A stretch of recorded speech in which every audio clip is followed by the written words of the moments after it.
Hi everyone, it's Miss Rosie from the San Diego Natural History Museum.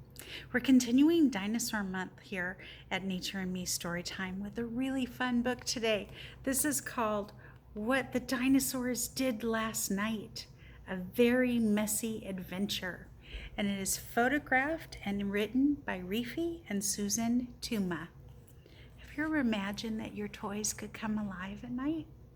That's what the story is a little like. It usually starts with a mess you can't explain. Your parents will think you did it. You might try to blame the dog, but it wasn't the dog. Oh, the poor puppy looks sad, right?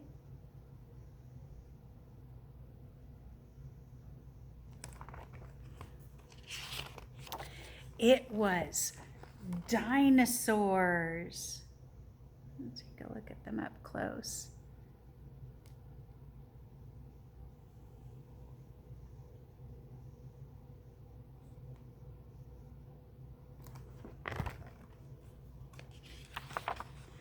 Dinosaurs are always hungry.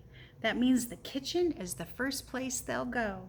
They'll lick all the lunch meat, chew up the cheesy puffs, and slobber in the salsa. You see what the dinosaurs are doing? They're all through the refrigerator there, way up here. Let me see this guy.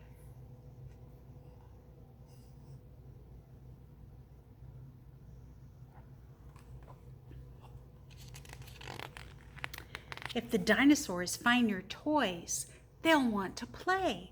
Next thing you know, they've toppled your block towers, unstuffed your sock monkey, and trashed your checkers. Let me see what the dinosaurs there are. There's the sock monkey.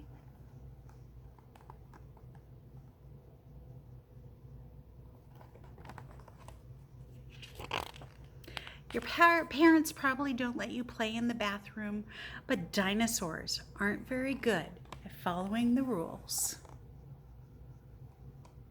Looks like they got into the shaving cream, doesn't it? You see this dinosaur? He's got it on his chin.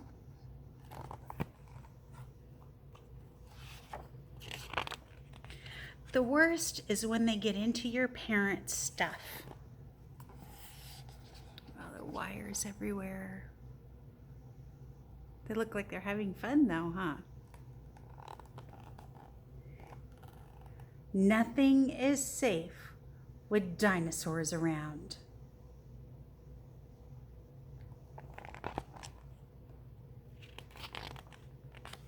Whatever you do, keep them out of the laundry room. Dinosaurs are dry clean only.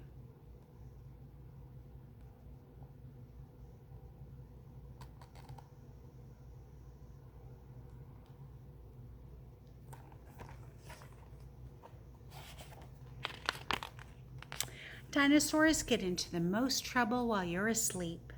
That scratching sound you hear late at night, it isn't a three-eyed monster or a bunch of clumsy bats. The dinosaurs are up in the attic, trying on your mom's doll clothes and getting into your dad's old comics.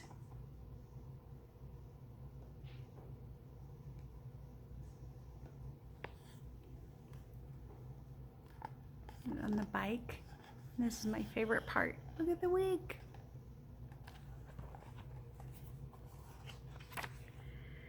Don't get too worried. They aren't all bad.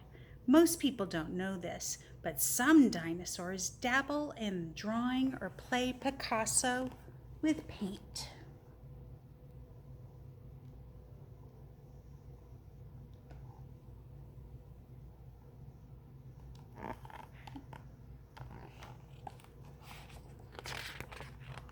Sometimes they go too far. Uh-oh, look at the spray paint. What do you think they're doing? Wow, look at that painting.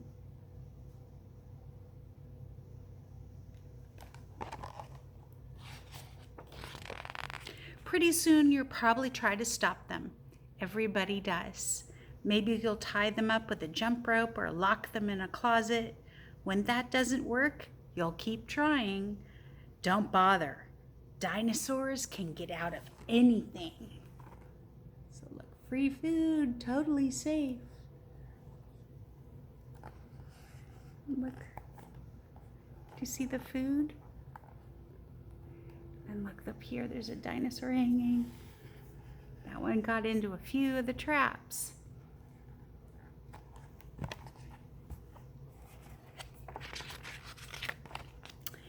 Anything. Oh, they did try to lock him up in there. You see, they even got out of there. Oh, but they got some help. Look at the keys.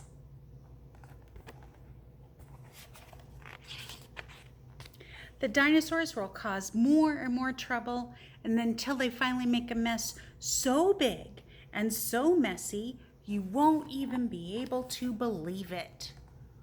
Oh no, look at that. They've got mud everywhere. On the paint, on the walls, looks like it's on the furniture. I'd be really mad if my dinosaurs did that to my house.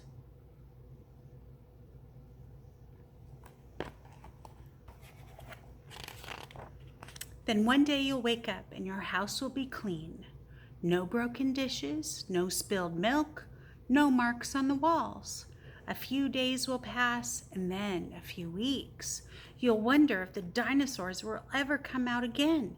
You may even question whether they were ever really alive to begin with, or if you made the whole thing up.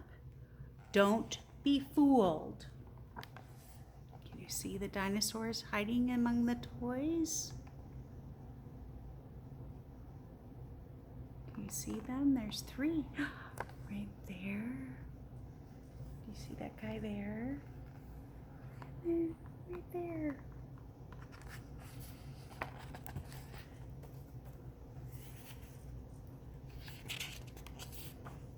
That's exactly what they want you to think. So what are they up to now? What do they do? What are they building? What is that?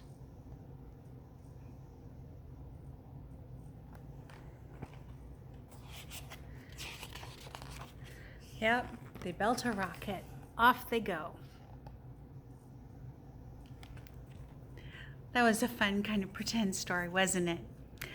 So this craft I have for you today has dinosaurs in it, but I started with salt dough. If you know what salt dough is, it's just flour, salt, and water. You mix it together and you have kind of a nice plain dough that you can add food coloring to. You can make it any color you want, and it works for all kinds of crafts.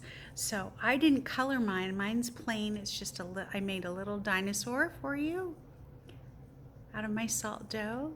And then I made a trace fossil, which is just the footprints or the body print of a fossil. So I took my little toy dinosaur and you can see I made some footprints across the side of it and then pressed him right in there to make a little fossil right there. So salt dough, 2 cups of flour, 1 cup of salt, and 1 cup of water, and you've got salt dough. Really, really easy. Mix it up, let it sit for a little while. It needs just to rest, and then you can have lots of fun with it.